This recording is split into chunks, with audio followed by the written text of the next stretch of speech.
Tema kita mengenal Tuhan. Saudara, ternyata mengenal itu mutlak dalam.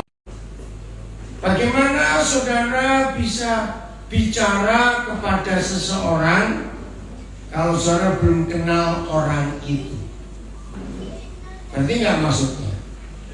Ya nggak bisa. Kalau kita belum kenal seseorang itu, kita nggak bisa bicara. Saya berkata bicara bukan cuma sekedar omong-omong begitu, tapi semuanya, ya, yang lebih dalam lagi dalam hidup ini untuk bergaul, berjalan dengan orang itu.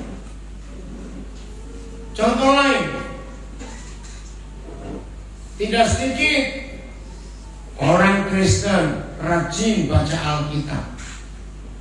Tapi mari kita jujur, membaca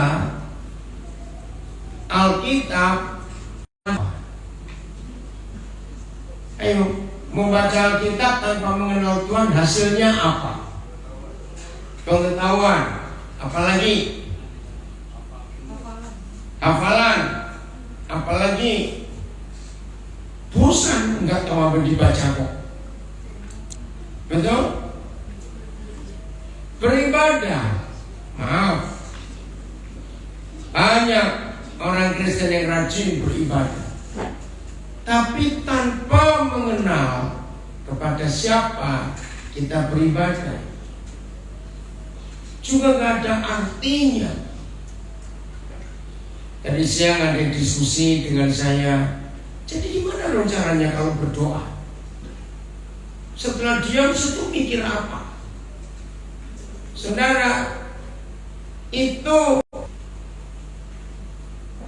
coba yang punya pengalaman ini, saya percaya semua kita punya pengalaman ini. Ada seseorang yang kita sayangi, yang kita kasih, yang kita respect.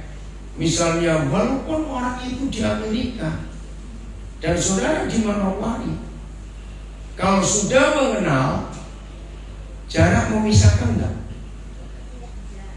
Jarak memisahkan tidak? Tidak.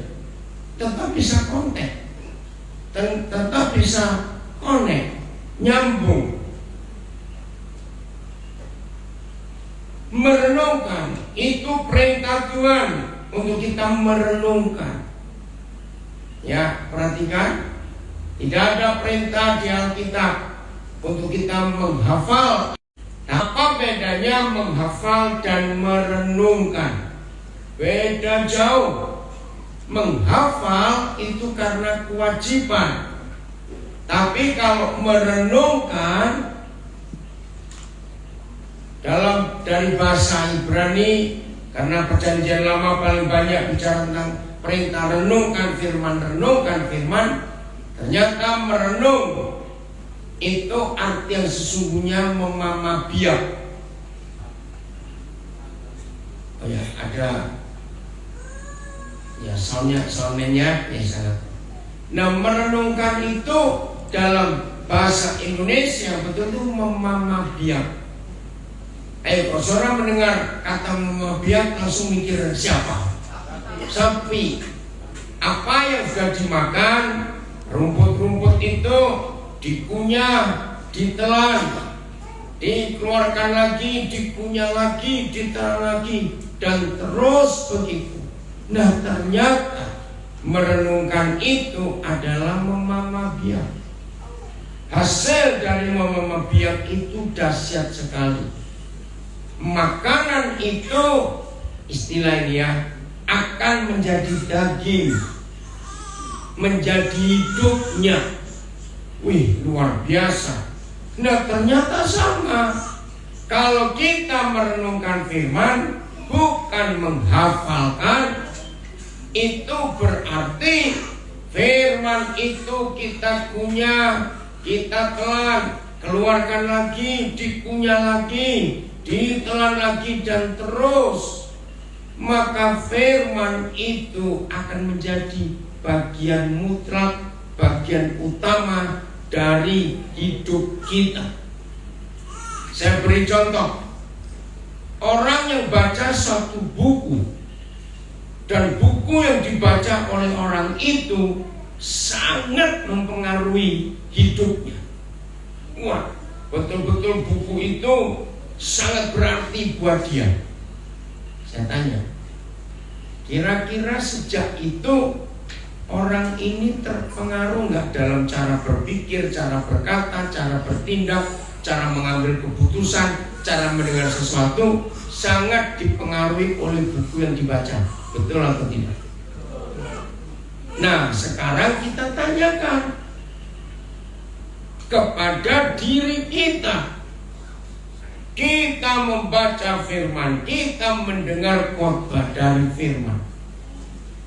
Jujur, apakah seluruh hidup kita dipengaruhi dan terpengaruh oleh firman itu atau belum? Nah, contoh yang paling gampang untuk membuktikan apakah firman itu sudah jadi bagian hidup kita atau tidak, nggak usah melihat atau mengingat kembali perintah-perintah Tuhan yang lain.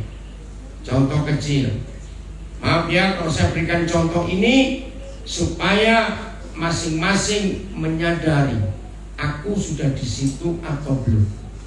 Mengampuni. Saudara, mengampuni itu mutlak, katakan amin. Amin. Tidak bisa ditawar. Mengampuni itu bagian utama dari seluruh rencana Tuhan. Mengampuni itu kunci utama.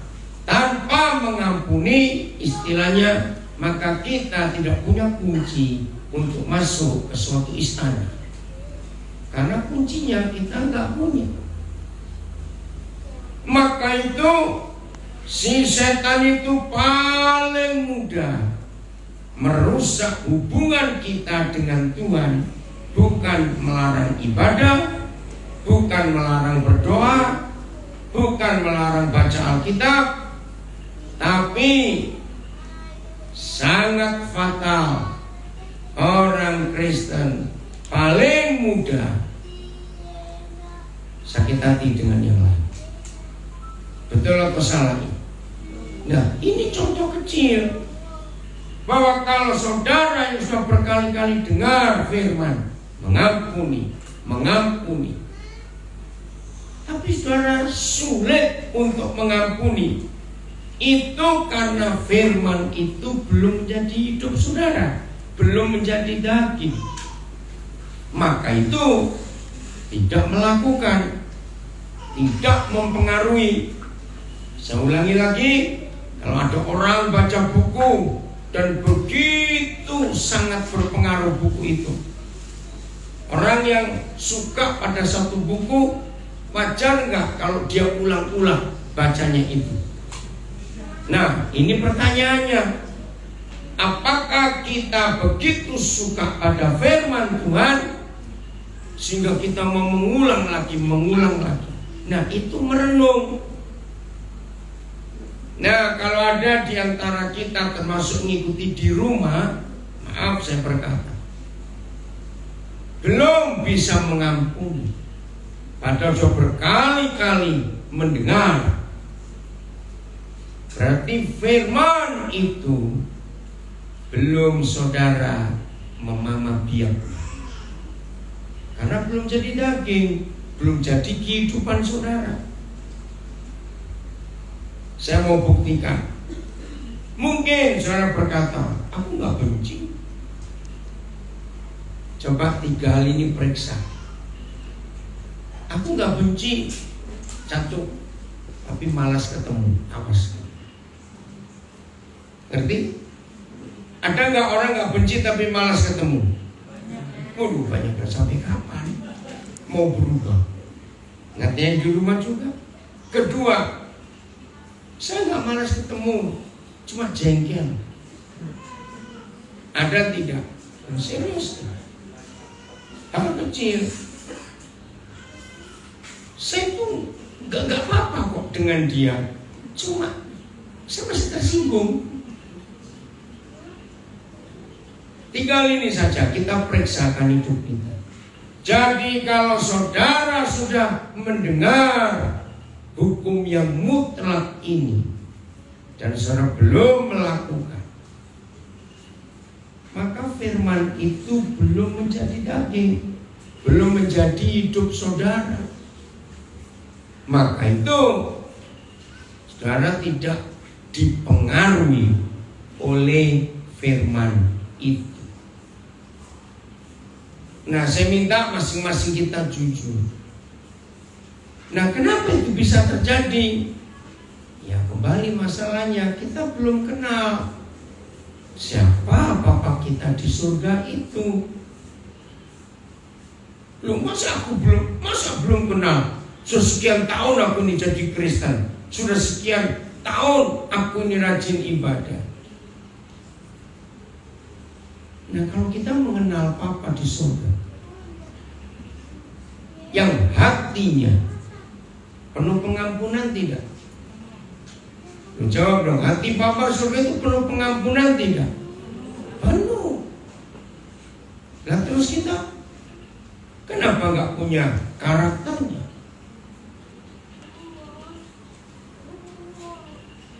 Hal ini yang Tuhan ingin atas hidup kita.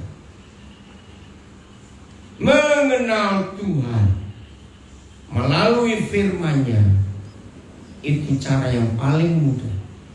Karena dari firman-Nya itu kita akan tahu siapa Dia. Bukan cuma dibaca, lagi sekali balik direnungkan. Bagaimana cara merenungkan? Kalau saudara sudah sempat dibukakan satu bagian dari firman Tuhan, misalnya dengar khotbah atau baca, tahu-tahu hati saudara tersentuh betul-betul. Dan tidak sedikit, kalau begitu ada yang menangis karena menyadari akan kesalahannya, akan kekurangannya. Nah, bagian itu saudara ulang-ulang terus. Jadi, maaf bagi yang tidak setuju, tapi bisa mau katakan ini. Jangan membaca Alkitab, maaf, dengan bahan-bahan renungan harian yang setiap hari ganti topik. Ternyata itu tidak mampu merubah hidup kita. Kecuali waktu saudara baca satu renungan harian dan pas renungan hari itu sangat berpengaruh di hidup saudara, nah besok ulangi renungan yang sama, jangan ganti yang lain. Begitu juga jangan membaca Alkitab dengan berurutan, akan melelahkan dan membosankan. Jadi begitu satu bagian Alkitab saudara baca atau saudara dengar ada yang khotbah dan bagian itu sangat berpengaruh, besok, lusa, hari ketiga terus lakukan. Ini pengalaman saya tidak haruskan saudara seperti itu. Berapa kali bagian Alkitab yang begitu mempengaruhi saya, yang begitu punya dampak di hidup saya, itu berbulan-bulan saya nggak ganti topik yang lain sampai itu saya rasa cukup, baru saya ganti yang lain. Nah, dari mana saya bisa belajar ini? Nah, orang-orang tua, papa, mama, atau siapa saja, om, tante yang menidurkan anak, ya biasanya di atas 3 tahun, mereka itu suka minta cerita, betul tidak? Nah, saya praktekkan ke beberapa cucu saya hitung di antara semua ini ada yang maksimal 1 cerita. Saya sudah ceritakan ke dia sampai bukunya itu sudah kumel betul-betul. Anak itu nggak mau ganti. Saya tunjukkan, ini opa beli yang baru. Enggak, minta yang itu.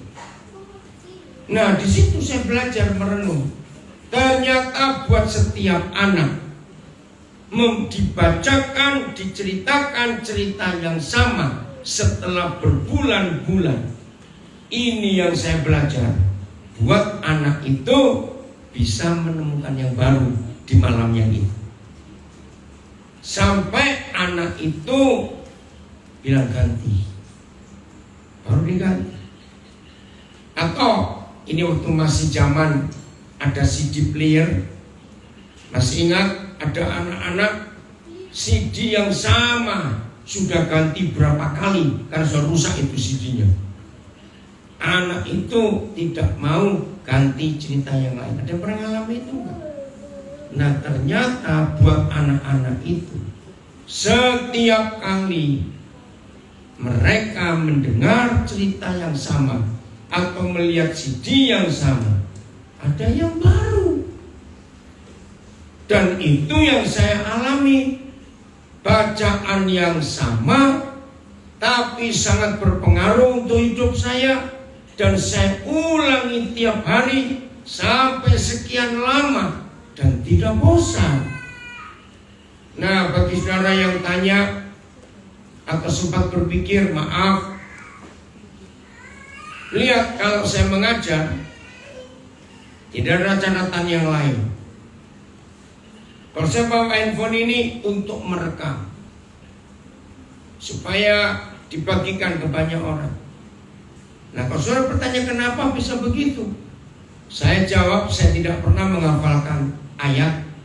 Karena nomor satu nggak diperintahkan, kedua nggak mampu untuk ingat segitu banyak. Tapi kok bisa? Nah karena firman itu sudah mempengaruhi hidup saya sedemikian rupa, maka itu hidup terus. Maaf, ini kesaksian.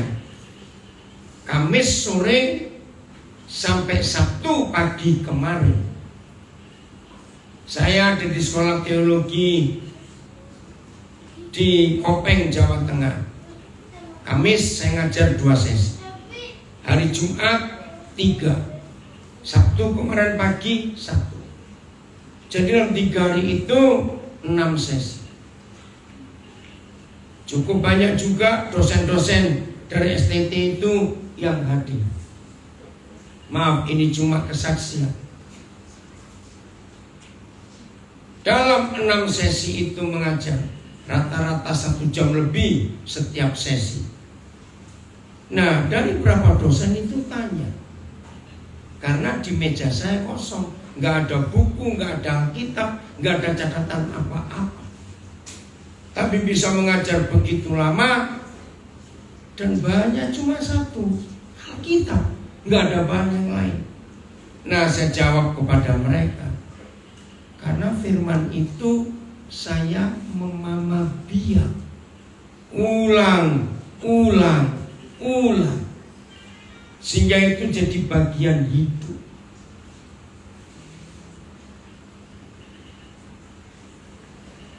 Saudara, siapa yang belum tahu supaya hari ini tahu? Bayi yang menyusu ibunya,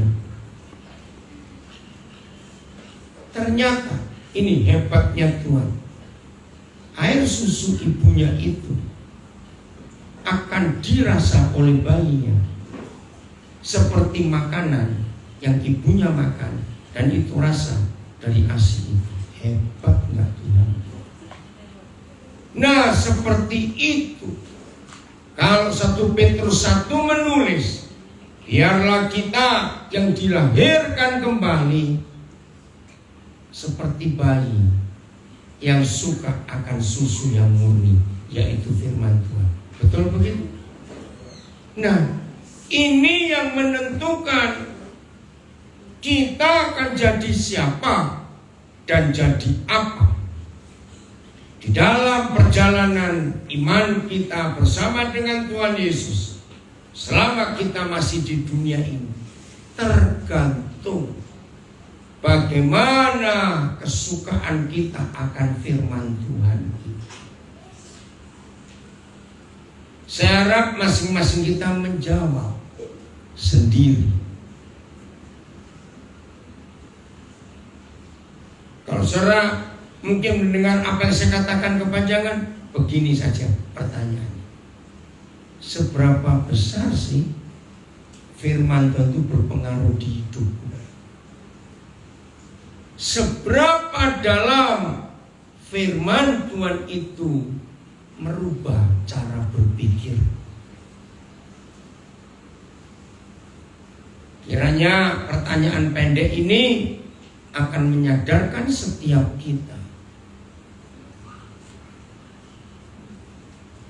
Seberapa besar firman itu berpengaruh di hidup kita. Seberapa dalam impresinya, kesannya, efeknya, dampaknya firman itu di hidup kita. Nah, kalau saudara menemukan jawaban, maaf, itulah saudara. Contoh, kalau dia jawab, aku gak pernah merasa apa-apa, ya jujurlah. Ya sudah, harus berubah hidup itu. Mengerti ini ya? Ini yang sangat luar biasa. Pertama kali Petrus khotbah, pertama kali di hari Pentakosta di Kisah Rasul pasal 2. Setelah Petrus khotbah, lalu mereka yang mendengar itu, ditulis di Kisah Rasul 2, hati mereka tertusuk, terbakar, hati mereka tergerak, diaduk-aduk hati mereka. Berarti mereka menerima firman itu. Maka itu tanyakan secara jujur, secara pribadi.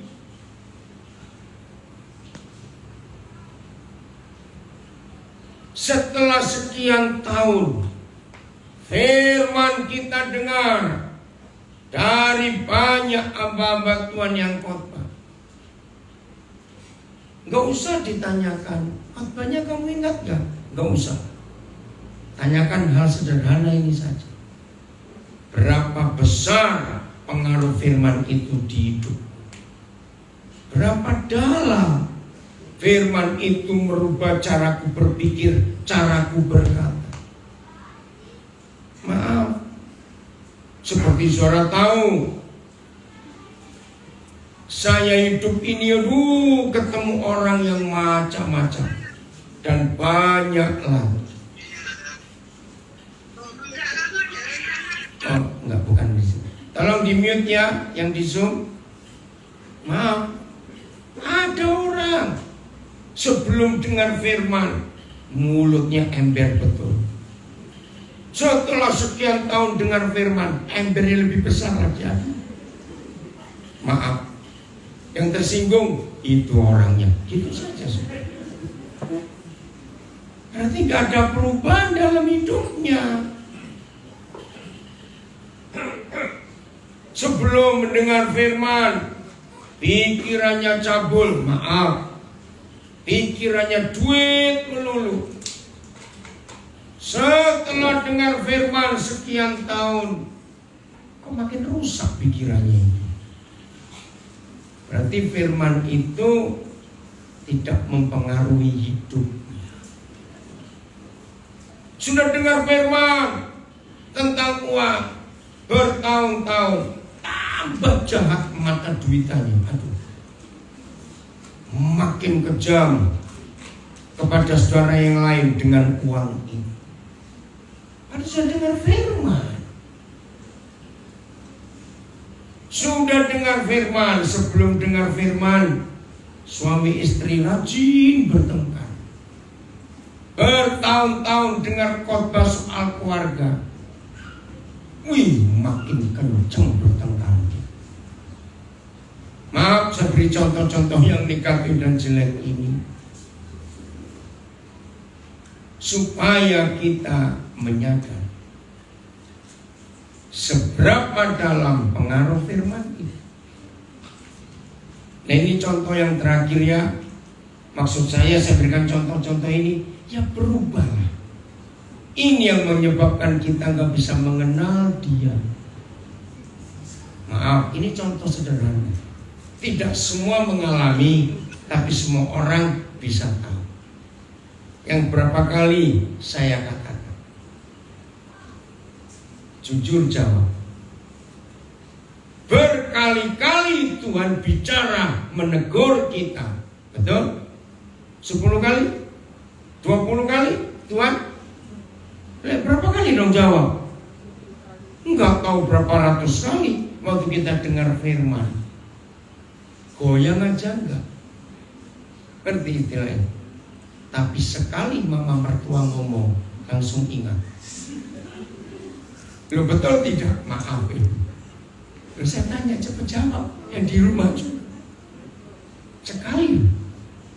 Dan ngomongnya pendek lagi, enggak panjang.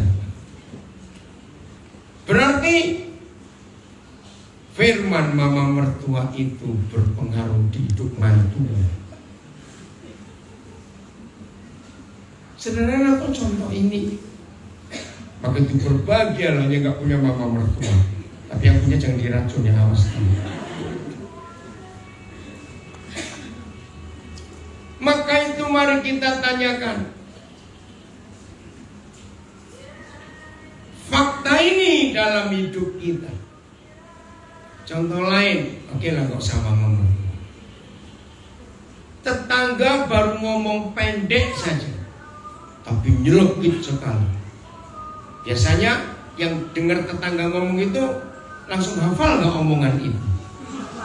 Nah, baru sekali itu yang. Nah, inilah gobloknya kita. Betul? Tuhan ngomong berkali-kali, nggak ada perubahan.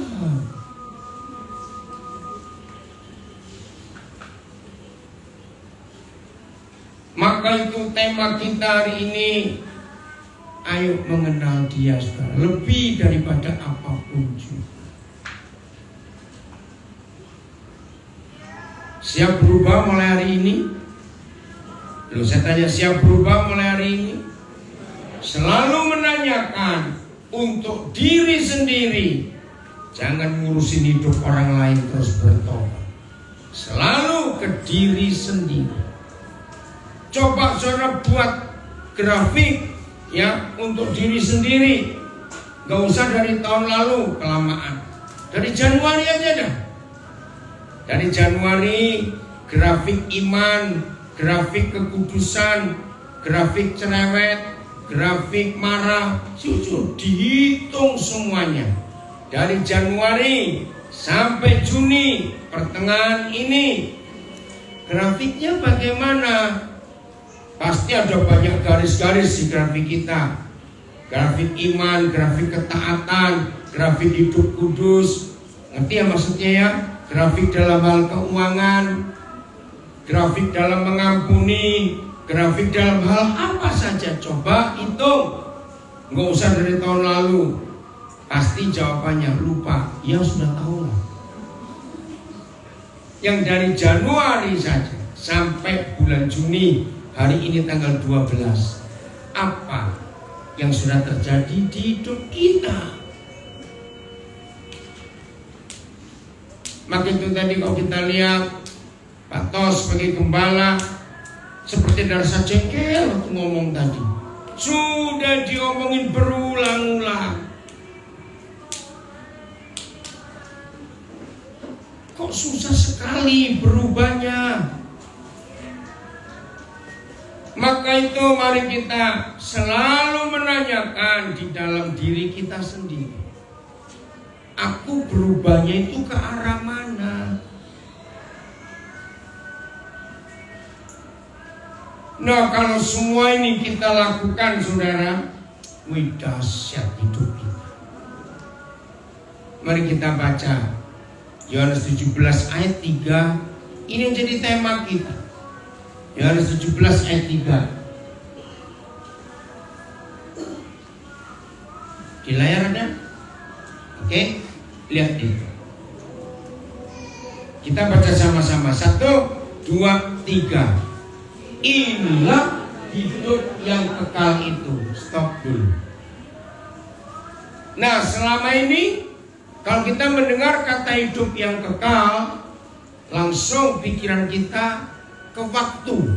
Oh, kekal itu waktu yang panjang, yang lama sekali. Bahkan ada pendeta pernah saya dengar waktu itu berjuta tahun, saudara. Salah. Hidup yang kekal tidak membicarakan tentang waktu, yaitu ini definisinya. Baca lagi dari depan. 1, 2, 3. Inilah hidup yang kekal itu, yaitu, stop, kata mereka ganti saya, yaitu bahwa saya mengenal Bapa satu-satunya Tuhan yang benar, dan saya mengenal Yesus Kristus yang telah diutus Bapa. Ada bicara waktu enggak? Ayo, ada bicara waktu enggak hidup kekal? Tidak. Ternyata hidup yang kekal itu bicara tentang hubungan, tentang pengenalan. Berarti kalau ada orang rajin ibadah, rajin berdoa, bahkan rajin melayani, bisa nggak orang itu belum mengenal Tuhan?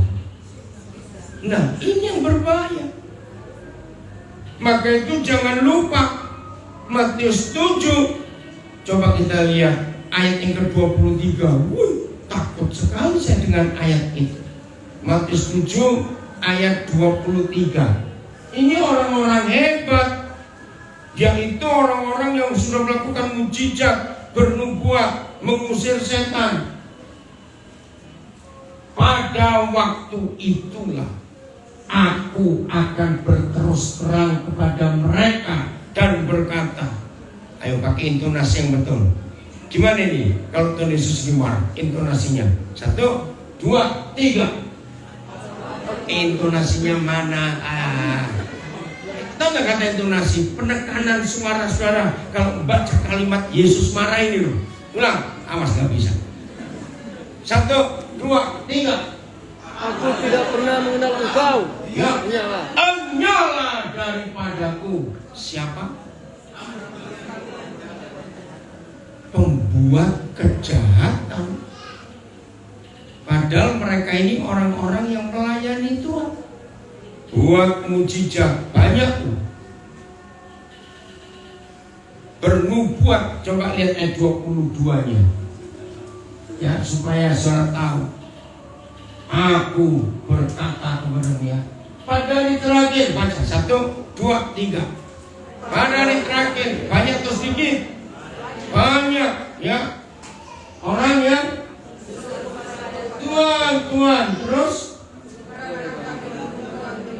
hebat. Kedua, mengusir setan, ya demi namamu. Yang ketiga, nah, coba saya pakai ilustrasi ini. Jangan marah. Mengusir setan itu hebat enggak? Hebat. Tapi lebih hebat kalau diusir setan. Maaf saya ngomong. Kenapa? Saudara, lihat ini. Orang-orang sehebat itu, tapi Tuhan Yesus berkata, enyalah kamu daripadaku, hai kamu sekalian pembuat kejahatan. Kok bisa berkejahatan? Padahal melayani Tuhan. Nah, ini jawabannya karena Tuhan gak kenal. Aku gak mengenal kamu.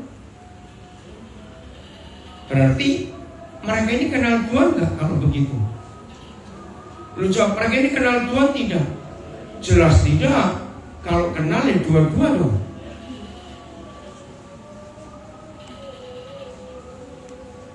Maka itu kita harus tahu seberapa besar pengaruh firman untuk hidup kita. Nah, seberapa besar pengaruh firman atas hidup kita ditandai dengan perubahan pola pikir, pola hidup, dan semuanya. Katakan amin. Maka itu supaya kita tahu apakah hidup kita dari waktu ke waktu ada perubahan, itu tadi buatlah grafik. Terserah saudara mau buat grafik apa. Saya membiasakan diri untuk membuat grafik di hidup saya. Dan biasanya per bulan saya lakukan itu. Setiap akhir bulan saya akan lihat kembali apa yang sudah terjadi di hidup saya dan apa yang terjadi di hidup orang lain karena saya. Itu penting. Saya nggak bisa buat sekian bulan, aduh terlalu banyak. Karena apa? Oleh kata tiap hari ada hal-hal yang luar biasa yang Tuhan buat di hidup ini. Kalau saya nggak ngecek itu tiap bulan, aduh sudah numpuk, sudah lupa semuanya. Dan ternyata saudara, kalau saudara bisa membuat grafik di hidup saudara, itu indah sekali. Dan kita bisa melihat di mana kekurangan-kekurangan kita. Coba mulai hari ini salah satu grafiknya adalah hitung dalam sebulan saudara marah berapa kali. Loh, kok diam semua? Loh, harus dicek. Setelah tahu jumlahnya berapa kali saudara marah, lanjut. Marah karena apa? Itu penting tahu juga. Terus ngecek lagi, siapa yang saya marahi? Harus tahu. Kalau sebulan marah 40 kali kepada orang yang sama, ngerti? Ya jawab sendiri lah. Yang aneh siapa ini? Grafik. Buat grafik penggunaan keuangan penting. Saya terima berapa? Lalu dipakai untuk apa? Nah, kalau saudara mempunyai grafik keuangan dan ternyata sekian puluh persen hanya kau pakai untuk dirimu sendiri, sekian persen untuk pekerjaan Tuhan, sekian persen untuk orang lain. Nah, cek berapa bedanya persentase itu dalam setiap sebulan itu. Apa saja buat grafik. Dari grafik itu maka berapa waktu kemudian kita akan menemukan seberapa dalam pengenalan kita kepada Bapa di surga. Nah, itulah hidup yang kekal itu. Yaitu bahwa kita mengenal Bapa yang benar, satu-satunya Tuhan yang benar, dan mengenal Yesus Kristus yang diutusnya itu.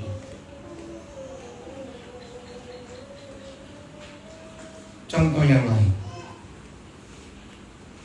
suami istri setelah menikah sekian tahun, seharusnya dua orang itu makin kenal atau makin gak kenal?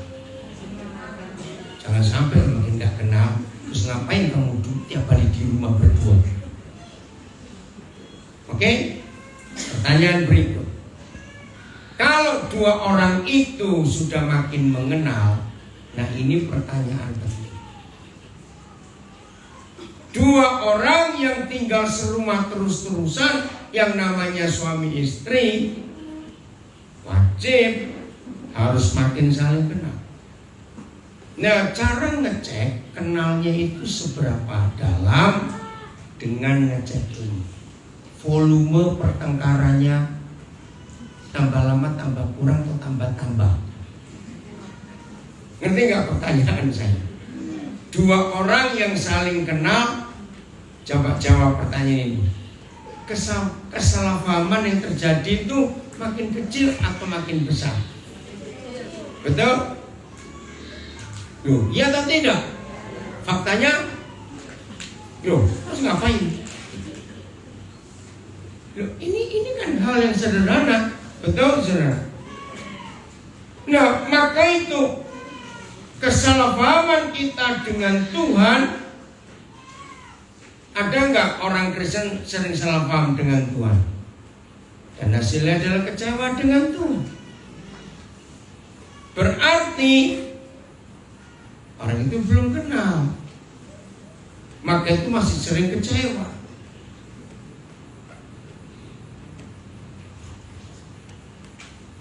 Sebetulnya sederhana sekali untuk mengenal sesuatu. Ya, apa itu? Bergaul dengan dia, kumpul dia terus. Maaf, saya ini bersyukur anugerah Tuhan. Selasa sore, jadi belum seminggu. Maaf, saya cuma cerita. Saya lagi nunggu pesawat di New York untuk balik ke Indonesia. Nah, saya kemana-mana pakai batik. Tapi ada seorang yang dekatin saya. Dia tanya, kamu tuh pakai kain apa? Dan yang saya kaget, itu kulit hiu ya, Pak. Shark skin. How come? Saya bilang, kok kulit hiu, kenapa? Karena aku belum pernah melihat ada kain motif seperti itu. Terus dia bilang, boleh nggak aku pegang? Silakan. Ini apa? Nah, terus kamu buka HP-mu, googling batik. Wih, di situ ada macam-macam. Ternyata dia itu desainer, suaminya itu pianis. Terus dia tunjukkan namanya, ini suamiku. Cukup terkenal juga. Nah, akhirnya ngomong-ngomong tentang batik. Dan ini bukan sekali dua kali. Ini sudah berkali-kali saya ke negara mana saja. Nah, saya bilang kalau begitu kirimkan ukuran badanmu dan ukuran badan suamimu yang jelas. Saya akan pilihkan batik untuk kamu. Saya bilang, dia tanya bayar berapa? Gratis untuk kamu. Saudara, saya kemana saja. Berapa kali itu? Pramugara di pesawat saya naik itu saya kirimkan batik. Tapi kalau saudara minta saya nggak kasih, beli sendiri. Nah, saya dahului supaya nggak minta. Nah, bicara soal batik ini, maaf ya, hampir semua orang yang suka batik itu pasti tanya saya, bagaimana caramu bisa milih seperti itu? Ya, karena saya bilang mata saya ini memang sudah disiapkan oleh Tuhan. Saya tuh bisa tahu batik yang bagus bagaimana harus mana. Nah, kenapa bisa begitu? Ini dalam tanda kutip. Saya itu bergaul dengan batik masalahnya. Jadi saya bisa tahu. Ngerti? Nah, saudara bergaul dengan siapa? Itulah saudara. Betul? Ada orang yang suka bergaul dengan mobil, tapi itu kayak mobil dia. Istilah saja. Kan mobil pada mobil, pokoknya ada mobil apa saja, sudahlah. Gatal pantatnya kalau nggak nyoba dudukin. Jangan marah saya ngomong ini. Nah, ini contoh. Saudara rajin bergaul dengan siapa? Yaitulah kita. Semua kita pernah muda, dan kalau ada anak-anak muda di sini, satu-satunya hal yang terhebat, orang yang punya teman bergaul, dia pasti ketularan. Betul tidak? Makin akrab dua orang ini bergaul. Coba saya buktikan, kalau Betul, katakan yang kenceng betul. Misalnya ada orang gak suka pete, misalnya tiba-tiba punya sahabat yang doyan petenya kelewatan betul. Kira-kira ketularan gak? Jadi apa dia? Lu ayo, jadi apa? Waduh, jadi suka pete betul. Nah, itu wajar, bukan hal yang aneh. Maka itu saya kembali lagi hal sederhana. Untuk mengecek seberapa besar, seberapa jauh, seberapa dalam pengenalan kita kepada Bapa di surga, kepada Tuhan Yesus, kepada Roh Kudus, dengan menanyakan hal sederhana ini. Apa kesukaan Papaku di surga? Dan sudah berapa yang mulai aku? Dan aku ikut suka yang dia suka juga. Lo ngerti gak ini saya tanya tadi? Nah, coba. Maaf, yang mulut-mulut ember rajin ngomongin orang, saya jahit mulutnya. Setuju? Nganggur sekali itu orang. Papa kita gak suka ngomongin orang. Dia selalu bicara apa ada. Renungkan, apa kesukaannya? Lalu tanyakan, sudahkah aku ikut yang Papaku suka? Ini cara kita mengenal dia. Hal yang berikut, sahabat. Saya pakai istilah Jawa dulu. Dua orang yang bersahabat, berapa hari gak ketemu, ngangenin. Ya, bahasa Indonesia gak ada kata ngangenin, ini cuma rindu. Ya, gitu aja. Nah, tanyakan, seberapa besar rindu kita kepada Bapa kita, kepada Tuhan Yesus, kepada Roh Kudus. Maka kalau kita rindu seseorang, apa yang kita buat? Ayo, apa yang kita buat kalau kita rindu seseorang? Nelpon, betul. Apalagi? Video call, apalagi? Ayo, membayangkan wajahnya, membayangkan kesukaannya, membayangkan apa saja yang dia pernah buat untuk hidup ini. Dan seperti itu, maka itu seberapa besar kerinduan saudara kepada Bapa di surga, itu yang akan membuat pengenalan kita kepada dia makin cepat. Jawab jujur, ada nggak orang rajin ibadah tapi nggak pernah kangen Tuhan, nggak pernah rindu Tuhan?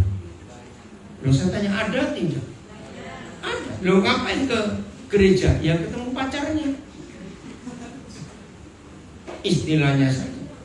Maka itu selalu menanyakan dalam hidup kita, seberapa rindu kita dengan Tuhan, dengan firman-Nya, dengan kehadiran. Hal yang berikut, kalau dua orang ini bersahabat, tiba-tiba karena satu hal yang lain harus berpisah, karena tugas, karena tanggung jawab, karena apa yang dibuat oleh dua orang ini yang terpisah jauh? Mereka bersahabat, kalau lama nggak ketemu, ayo, ya wajar aja, membayangkan dia ada di dekat orang ini. Wajar atau salah? Wajar. Nah, seperti itu kita dengan Bapa di surga, dengan Tuhan Yesus, dengan Roh Kudus, serindu apa? Dan kita pasti membayangkan. Nah, saya harap yang tanya saya tadi siang itu mengerti. Jadi kalau saudara menghampiri Tuhan, Nggak perlu dengan cara-cara yang lain. Rasakan kehadiran. Saya beri contoh yang lain lagi. Ini para kontraktor, pengusaha apa saja. Lalu saudara kerjasama dengan pemerintah daerah. Lalu pemerintah daerah minta pengadaan barang ini, barang itu. Lalu entah bupati, entah gubernur minta saudara ketemu jam 3 subuh. Berangkat atau tidur? Loh, jawab cepat. Pura-pura jadi pengusaha semuanya. Berangkat atau tidur? Jam 3 loh. Kenapa? Bukan duit. Loh, betul tidak? Nah, seperti itu usaha pengenalan kita kepada Tuhan. Nah, yang muda-muda dan yang pernah muda, boleh gak saya pakai kata gitu? Kalau sudah rindu pada sahabatmu, pada pacarmu, orang bilang kamu tuh gila, gak peduli. Betul tidak? Dan itu wajar. Maka itu selalu menanyakan pada diri kita sendiri, sedalam apa, seberat apa kerinduan kita dengan Bapa di surga, dengan Tuhan Yesus, dengan Roh Kudus. Itu akan menentukan seberapa dalam pengenalan kita kepada Dia. Saya ulangi lagi, jangan baca Alkitab secara berurutan, membosankan, tapi renungkan firman.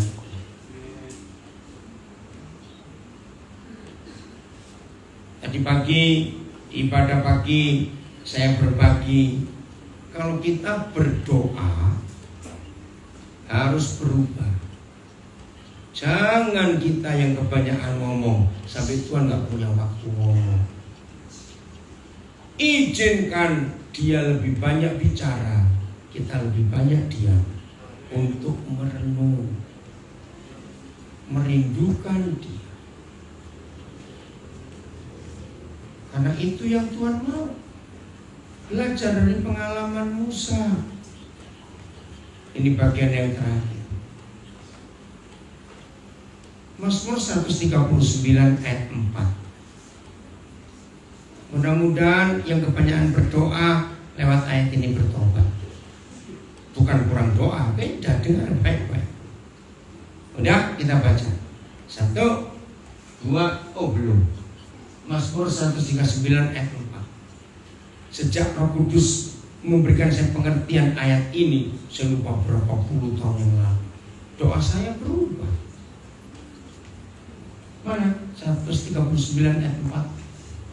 Oke, baca. 1, 2, 3. Oh, ayat 4 di ayat 3. Iya. 1, 2, 3.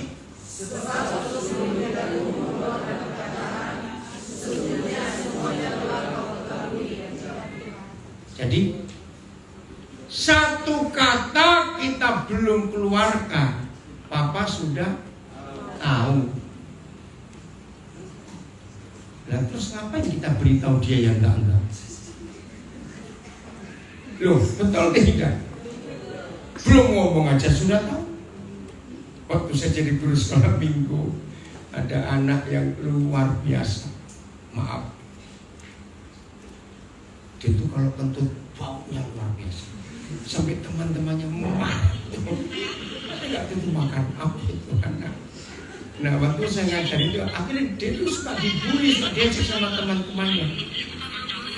Oh, bukan. Nah, tolong yang di Zoom. Ya. Satu kali dia tuh tanya saya tuh makanya tuh kalau kumpul anak itu menyenangkan sekali. Om, kira-kira ini serius ini anak tanya, karena dia tuh malu juga, suka dibully. Om, kira-kira Tuhan itu bakal tahu nggak saya tuh mau kentut atau tidak? Saya pertama mau tertawa, kamu ini ngomong. Ternyata dia itu kalau Tuhan bisa tahu, aku tuh minggir dulu. dulu supaya nggak diejek teman-temanku ini. Aduh, kasihan juga kamu. Nah, saya jawab. Percaya nggak jawaban? Kalau saya jawab ini, saudara percaya nggak Tuhan seperti itu? Jangan lagi mau ngomong, mau kentut aja Tuhan tahu. Oh, nggak amin. Ngerti ilustrasi ini? Maka itu kalau doa jangan kepanjangan. Terus terang loh, saudara, jangan tersinggung ya, jangan tersinggung. Maafkan saya. Kalau ada hamba Tuhan cinta sini, kalau doa 7 jam sehari. Setelah tahu ayat ini, ngomong apa 7 jam? Kecuali tenang teduh di hadapan Tuhan, mendengarkan Dia bicara jauh lebih indah. Ada yang tanya lagi, gimana caranya Tuhan mendengarkan bicara? Saya beri contoh. Siapa pernah ngalami ini, pagi-pagi bangun dan di rumah kosong, hanya saudara sendiri. Tetangga-tetangga gak ada suara juga. Bahkan televisi, radio, handphone saudara pagi itu mati semua. Pokoknya gak ada suara. Gak ada suara anjing, suara ayam, gak ada. Teduh betul. Saya tanya, dalam kondisi sesepi itu, seteduh itu, saudara tetap bisa dengar suaranya? Ya jawab. Suara apa saja? Apa? Angin. Iya, suara hatimu sendiri, suara pikiran itu masih baik. Suara mama mertuamu tadi muncul lagi di situ, walaupun dia sudah mati. Loh, boleh nggak saya ngomong seperti ini? Suara musuh-musuhmu yang belum kau ampuni muncul lagi. Loh, betul atau tidak? Nah, seperti itu kita mendengar Bapa berbicara kepada kita. Kalau kita selalu merenungkan firman-Nya, maka di perbendaharaan memori kita yang ada hanya firman-Nya. Dan begitu kita teduh, maka suara itu yang kita dengarkan. Tolong biasakan punya kebiasaan baik ini. Dia selalu berbicara kepada kita.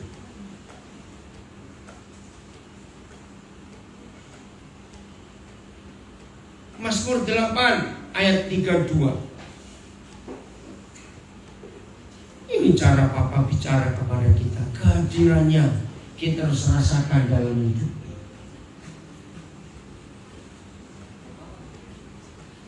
Saya tadi Mazmur kembali Mazmur 32 ayat 8, maaf. Mazmur 32 ayat 8. Biarlah sikap hati Papa kita yang ada di ayat ini itu mempengaruhi betul sikap kita. Pertama, Papa hendak apa? Baca dong. Papa hendak. Nah, saya tanya dulu. Biasanya kalau ngajar itu pakai apa? Mulut, bukan? Menjelaskan, menerangkan. Kedua, Papa akan apa kepada kita? Menunjukkan, ayo jalan yang harus kita tempuh. Bagaimana cara menunjukkan jalan? Yang memberitahu, bukan bicara ke sini, antar belok ke sana. Yang ketiga, dia mau ngapain? Memberi nasihat, juga pakai kata-kata. Tapi tidak dengan Papa kita. Dia pakai apa? Lu baca itu lu. Lah baca. Iya baca, saya bilang suruh baca. Mataku tertuju kepadamu. Saudara, inilah rahasia firman. Ternyata Tuhan gak perlu banyak ngomong juga, tapi kehadirannya menyadarkan kita bahwa Dia ada. Betul? Ini luar biasa. Ngajar, menunjukkan jalan, menasihati, gak pakai ngomong, pakai mata. Berarti Dia hadir. Percaya dia selalu hadir di hidup kita? Luar biasa. Lihat tuh Mazmur 139. Ada orang yang stres, lari dengan sayap fajar. Ngapain pesawat ada kok? Aku mau tidur di dunia orang mati. Hotel masih banyak kok tidur di kuburan. Aku mau lari sampai ke ujung langit. Gak ada ujungnya tahu. Nah, istilah itu orang stres. Pemazmur berkata, kemanapun aku pergi, rohmu ada di situ dengan aku. Nah, itu kehadiran Tuhan di hidup kita. Tapi ada fakta. Ada fakta. Semua kita pernah jadi anak-anak toh? Ini menakutkan kalau langsung gede tua begitu. Oke. Nah, lihat, waktu kita masih kecil, lalu papa mama ada tamu. Biasanya anak-anak kecil kalau papa mama ada tamu kan overacting, cari perhatian. Saya bilang enggak, lupa, itu yang betul. Betul? Nah, yang nakal, wih, sudahlah, lebih daripada bajing loncat. Loncat sini. Betul?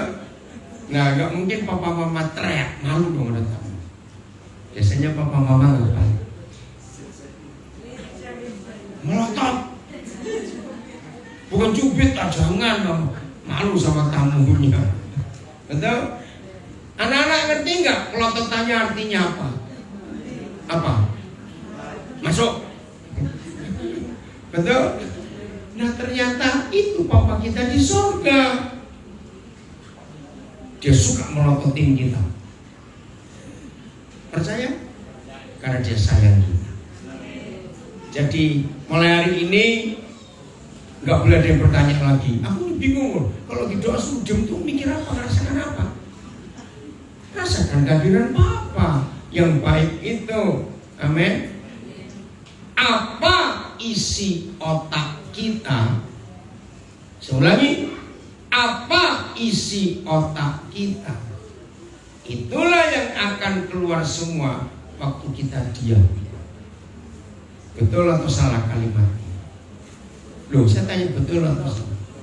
Orang yang memori otaknya isinya kejengkelan, kemarahan, gregetan, maka kalau dia diam, yang keluar wajahnya orang-orang menjengkelkan itu. Betul tidak? Orang yang isi otaknya duit, diam 1 detik langsung 2 juta duit muncul di otaknya. Ya karena duit melulu isinya. Maka berbahagialah kita kalau isi memori kita adalah firman Tuhan. Dalam keadaan apapun juga yang keluar adalah firman. Dan itu kita mama biak, makan lagi punya, telan lagi, keluarkan punya. Wah, hasilnya luar biasa. Saudara percaya kalau kita seperti ini, hidup ini akan makin mengenal Bapa di sini. Bukan dengan aktivitas rohani, ritual, tidak.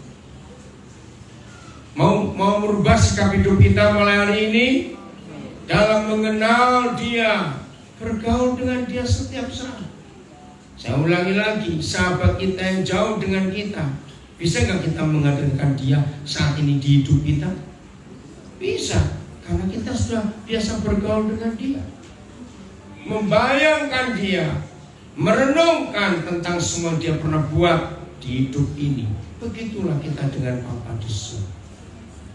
Biarlah Roh Kudus menolong kita untuk hidup dalam kebenaran ini. Sebelum nanti penyerahan anak, mari kita menghampiri Tuhan.